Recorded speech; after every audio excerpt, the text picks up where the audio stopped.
Roots भी समझाता हूं आपको और इसके पॉलिटिक्स भी समझाता हूं आपको। सबसे पहली बेसिक बात, इन सारे मंत्रियों को और इन सारे एमएलएज को बिजली फ्री मिलती है। इनको जब बिजली फ्री मिलती है तो उसको फ्री भी नहीं बोलते, और जब जनता को, इनको 4-4 हजार यूनिट बिजली फ्री मिलती है महीने की, और मैं जनता को 200 यूनिट फ्री बिजली देता हूं तो इनको सबको तकलीफ होती है। क्यों? अगर इन मंत्रियों को जो फैसिलिटी मिलती है मैं अपनी जनता को देना चाहता हूं तो इनको क्यों तकलीफ होती है? इन सारे मंत्रियों को और एमएलएज और एमपीज का सारा इलाज का खर्चा फ्री है। कोई बीमार हो जाए इनके घर का सारा फ्री है।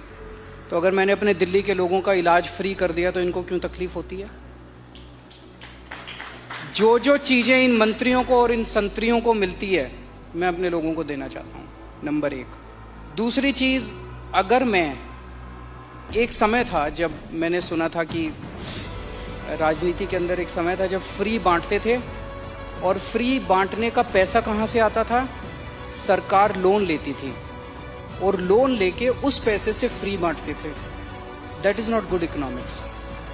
अगर मैं, आपके पास जो पैसा है उस पैसे से, उसमें आपके टैक्स नहीं बढ़ा रहा, टैक्स उतने ही है, मैं घाटे में नहीं। आज दिल्ली सरकार पूरे देश में अकेली सरकार है जो फायदे में चल रही है, घाटे में नहीं चल रही। सीएजी की रिपोर्ट है 2019 की, उस रिपोर्ट में लिखा है हमारी सरकार बनने के पहले दिल्ली सरकार घाटे में चलती थी। हमारी सरकार बनने से तब से लेके आज तक दिल्ली सरकार अकेली सरकार है पूरे देश के अंदर जो फायदे में चल रही है। मैं सरकार फायदे में चला रहा हूं, मैं कोई नया टैक्स नहीं लगा रहा, मैं कोई लोन नहीं ले रहा। अगर मैंने करप्शन खत्म करके, पैसा बचा के लोगों को अगर सुविधाएं दे दी तो क्या बुरी बात की? तो दिस इज गुड इकोनॉमिक्स। और तीसरी चीज, पर ये मिरेकल होता कैसे? मैं एक छोटा सा एग्जांपल देता हूं। जैसे ये फ्री दवाइयों वाला कैसे सिलसिला चालू हुआ, ये बड़ा इंटरेस्टिंग है। हमने एक फ्लाईओवर बनवाया, उस फ्लाईओवर की 325 करोड़ रुपए की एस्टिमेटेड कॉस्ट थी, वो शायद 200-250 करोड़ रुपए में बन गया, तो 125 करोड़ रुपए उसमें बच गए। कैबिनेट मीटिंग चल रही थी, हम लोग डिस्कस कर रहे थे, तो पता चला कि ये 125 करोड़ रुपए बच गए। हम ये डिस्कस कर रहे थे इस पैसे को कहाँ इस्तेमाल करें। तो मैंने कहा अगर हम सबका इलाज फ्री करना चाहें तो कितना खर्चा आएगा? So after 2-3 days they got back to me, they said 300-350 crore. So मैंने कहा ठीक है, इतना तो हम फ्लाईओवर बनाने में ही बचा लेंगे, इतना का पैसा। तो अगर मैंने फ्लाईओवर बचा के लोगों का इलाज फ्री कर दिया तो क्या बुराई है? मैंने सुना था कि एक मुख्यमंत्री हैं शायद गुजरात के, उन्होंने अपने लिए एक जहाज खरीदा 190 करोड़ रुपए का।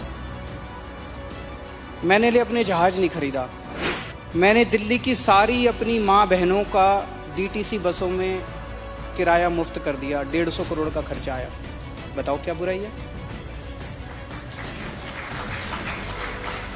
So good politics and good economics, ये कर रहे हैं हम लोग। तो आपके पास ये कौन सा ऐसा फॉर्मूला है जिससे आप फ्री में भी देते हैं फिर भी आपकी सरकार जो है वो घाटे में नहीं फायदे में है? ईमानदारी, सही नियत, बस और कुछ नहीं है। मैं बहुत छोटा हूं, मेरा एक्सपीरियंस भी बहुत छोटा है, लेकिन मेरा 5-7 साल का सरकार चलाने का एक्सपीरियंस ये कहता है कि किसी भी सरकार में पैसे की कमी नहीं है।